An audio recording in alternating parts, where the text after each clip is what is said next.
এই ছেলেটা তার অ্যাপার্টমেন্ট এর দেয়ালে একটা অদ্ভুত পেইন্টিং দেখতে পায়, কিন্তু ভালো মতন খেয়াল করলে সে দেখতে পায় এটার ভিতর থেকে রং বের হচ্ছে। তখন সে এটাকে যাচাই করার জন্য এই পেইন্টিংটাকে আঙ্গুল দিয়ে টাচ করে, যার কারণে তার হাতে সেই হলুদ রংটি লেগে যায়। এরপর সে হ্যান্ডওয়াশ দিয়ে বেসিনে তার হাতটি ধুয়ে নেয়, কিন্তু তার আঙ্গুলে লেগে থাকা রংটি কোনোভাবেই ওঠে না। এমনকি পরদিন সকালে সে ঘুম থেকে উঠে দেখতে পায় তার আঙ্গুলে লেগে থাকা রংটি ধীরে ধীরে আরো ছড়িয়ে পড়তে শুরু করেছে। এমনকি সেই জায়গায় অল্প অল্প জ্বালাপোড়া হতে শুরু করেছে। পরবর্তীতে সে তার বন্ধুকে ব্যাপারটা জানায়, কিন্তু তার বন্ধু তেমন একটা গুরুত্ব দেয় না। তাই ছেলেটা তার বন্ধুর উপর কিছুটা বিরক্ত হয়। সে আবারও তার হাত থেকে রংটা মুছে ফেলার চেষ্টা করে, কিন্তু এবারও সে ব্যর্থ হয়।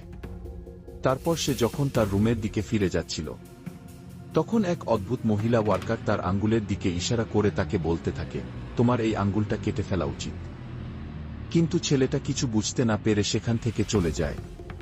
পরদিন সকালে সে ঘুম থেকে উঠে দেখতে পায় তার হাতের 4টি আঙ্গুলেই রং ছড়িয়ে পড়েছে। এমনকি সেখান থেকে সে একটি অদ্ভুত আওয়াজ পেতে শুরু করেছে। এই যন্ত্রণা সহ্য করতে না পেরে সে ওই মহিলা ওয়ার্কারকে খুঁজে বের করে।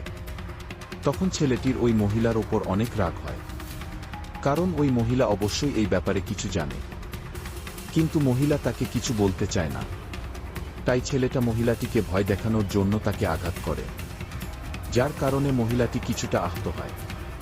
তখন ছেলেটা ভয়ে সেখান থেকে পালিয়ে যায়।